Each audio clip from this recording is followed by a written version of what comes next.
Во мирна атмосфера без инциденти, но со многу слаба излезност. По 27 години Македонија гласа на референдум. Право на глас имаат 1.806.336 гласачи запишани во избирачкиот список. Сите избирачки места беа отворени точно во 7 часот. Од избирачките одбори за Алфа велат дека досега, барем во утринските часови, процесот течел добро, но не и масовно. До 10 часот во Карпаш во основното училиште Вера Циривири Трена имало околу 1% излезност. Председателите на избирачките одбори очекуваат граѓаните кои не гласале своето право да го остварат во текот на денот.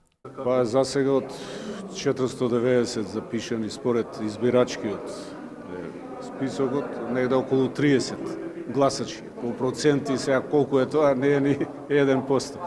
Мислам, мирна атмосфера. Сега изборот е личен на секој гласач. Дали покасно ќе дојдат, бидејќи правило е секојаш или пред ручек или при крај на работно време. Сега во оваа ситуација, дали излезноста ќе се зголеми или ќе биде со ова темпо, мислам ќе видиме покасно. За сега важно, без никакви проблеми, ексцеси, фер, демократски, мислам, најнормално, како што и би требало да течат.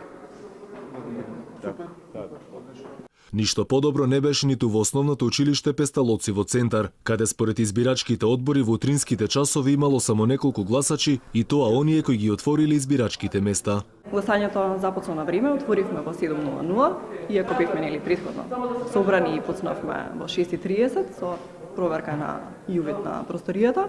Се ева ред и сега за сега веќе имавме и неколку излезени гласачи, така да се надеваме дека ќе продолжи да тече во истиот распоред и дека мирно ќе помине се. Гласачките места ќе бидат отворени до точно 19 часот. Граѓаните имаат можност да гласаат на 3748 избирачки места низ цела Македонија. Рекорден број домашни и странски наблюдувачи го следат процесот на изјаснување на граѓаните на Република Македонија за референдумското прашање.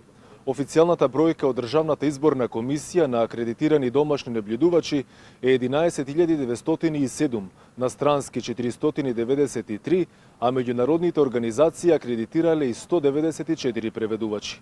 Сите тие оценуваат дали гласањето се одвива во демократска атмосфера и во согласно со меѓународните стандарди со национално законодавство. Овластените представници, наблюдувачите и гласачите на денот на гласањето на гласачките места не смеат да користат мобилен телефон, апарат или други средства за сликање на гласачкото ливче. Инеку Собранието на Република Македонија пак како овластен предлагач на референдумот не определи своји представници да ја следат работата на избирачките органи. Денеска наблюдувачите точно на време беа на отворањето на гласачките места. Ќе го следат гласањето, броењето на гласачките ливчиња и сумирањето на резултатите.